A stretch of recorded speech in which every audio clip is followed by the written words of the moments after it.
આકાશવાણી ભુજ સ્થાનિક સમાચાર તોફિક સમા વાંચે છે। નમસ્કાર। રાજ્યભરની સાથે કચ્છમાં પણ આજે ગ્રામ પંચાયતોની સામાન્ય અને પેટા ચૂંટણી માટે શાંતિપૂર્ણ મતદાન યોજાયું। વરસાદી માહોલ વચ્ચે સવારે 7 વાગે શરૂ થયેલા મતદાન માટે ગ્રામીણ વિસ્તારના મતદારો વહેલી સવારથી જ મતદાન મથકો પર પોતાનો મત નોંધાવવા પહોંચ્યા હતા। અધિક જિલ્લા ચૂંટણી અધિકારી ડીપી ચૌહાણે આપેલી વિગતો અનુસાર સામાન્ય વિભાજન અને મધ્ય સત્ર ચૂંટણીવાળી 118 ગ્રામ પંચાયતોમાં કુલ 2,16,512 મતદારો પૈકી સાંજે 5 વાગ્યા સુધી 1,51,010 મતદારોએ મતદાન કર્યું છે, જે પૈકી 75,420 પુરુષ અને 75,590 સ્ત્રી મતદારોએ મતદાન કર્યું છે। એ રીતે આ 118 ગ્રામ પંચાયતોમાં કુલ મતદાનની ટકાવારી 69.75% રહી છે। જ્યારે જિલ્લાની 11 ગ્રામ પંચાયતોના પેટા ચૂંટણી માટે નોંધાયેલા કુલ 17,335 મતદારો પૈકી સાંજે 5 વાગ્યા સુધી 10,323 મતદારોએ પોતાના મતાધિકારનો ઉપયોગ કર્યો છે, જેમાં 5,519 પુરુષ અને 4,804 સ્ત્રી મતદારોએ મતદાન કરતા સાંજે 5 વાગ્યા સુધી કુલ મતદાનની ટકાવારી 59.55% નોંધાઈ છે।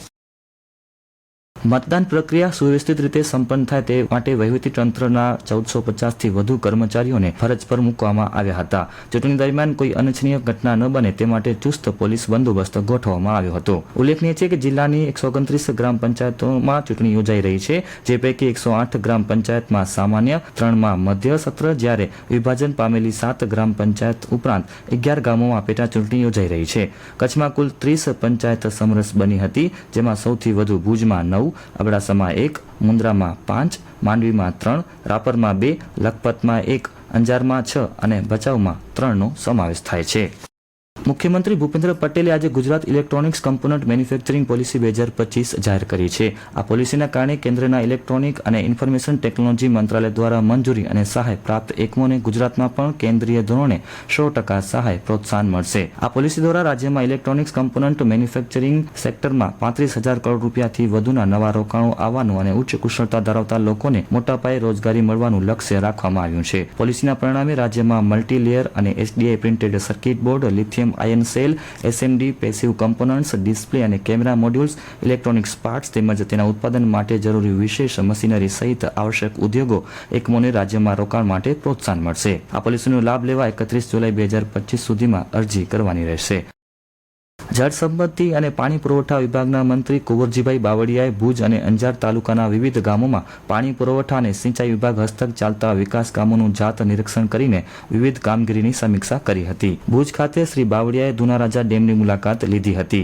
ધારાસભ્ય કેશુભાઈ પટેલે દુનારાજા ડેમની પાણીની સંચય ક્ષમતા તથા ડેમની વર્તમાન સ્થિતિની વિગતોથી તેમને અવગત કર્યા હતા અને સૌથી જૂના ડેમ થકી લોકોને વધુ સારી રીતે પીવાનું પાણી પહોંચાડી શકાય તેમજ પાણીનો પુરવઠો વધારી શકાય તે માટે તેની ઊંચાઈ વધારવા માટે રજૂઆત કરી હતી। આ ઉપરાંત જળ સંપત્તિ અને પાણી પુરવઠા મંત્રીએ ભુજના ઉખડમોરામાં નોર્ધન લિંકના ચાલુ કામની મુલાકાત લઈ પ્રોજેક્ટ અંગેની માહિતી મેળવી અધિકારીઓ અને આગેવાનો સાથે કામગીરી અંગે ચર્ચા કરી હતી। પાણીની પાઇપલાઇનની ગુણવત્તા, જરૂરી સાધનોના કોટેશન, તળાવના સર્વે જેવી બાબતોની ચકાસણી કરવામાં આવી હતી। અધૂરા કામો સમયમર્યાદામાં પૂર્ણ કરવા પણ તેમણે સૂચન કર્યું હતું। National institute of fashion technology રાયબરેલીના ફેશન ડિઝાઇન વિભાગ દ્વારા આયોજિત ગ્રેજ્યુએશન શો ફેશનોવા 2025નું આયોજન કરવામાં આવ્યું હતું। કચ્છની પ્રાચીન રોગાન કલા પર આધારિત ડિઝાઇન શ્રેણી આ શોનું વિશિષ્ટ આકર્ષણ રહી હતી। 400 વર્ષ જૂની આ કલાને આજે પણ જીવંત રાખવામાં અગ્રણી ભૂમિકા ભજવતા નિરોણા ગામના રાષ્ટ્રીય પુરસ્કાર વિજેતા કારીગર સુમાર ખત્રીએ વિદ્યાર્થીઓ સાથે મળીને રોગાન આર્ટનો સમાવેશ કરતા આધુનિક કપડાની રચના કરી હતી। આ ડિઝાઇન શ્રેણીનો મુખ્ય હેતુ રોગાન જેવી દુર્લભ હસ્તકલા વિશે જાગૃતિ ફેલાવવાનો અને તેને નવી પેઢી સુધી લાવવામાં મદદરૂપ થવાનો છે। કચ્છના પ્રવેશદ્વાર સમાન સુરજબારી બ્રિજ પર આજે સવારે ભારે ટ્રાફિક જામની સ્થિતિ સર્જાઈ હતી। માળિયાના હરિપર નજીક બે ટ્રેલર વચ્ચે અકસ્માત સર્જાયો હતો।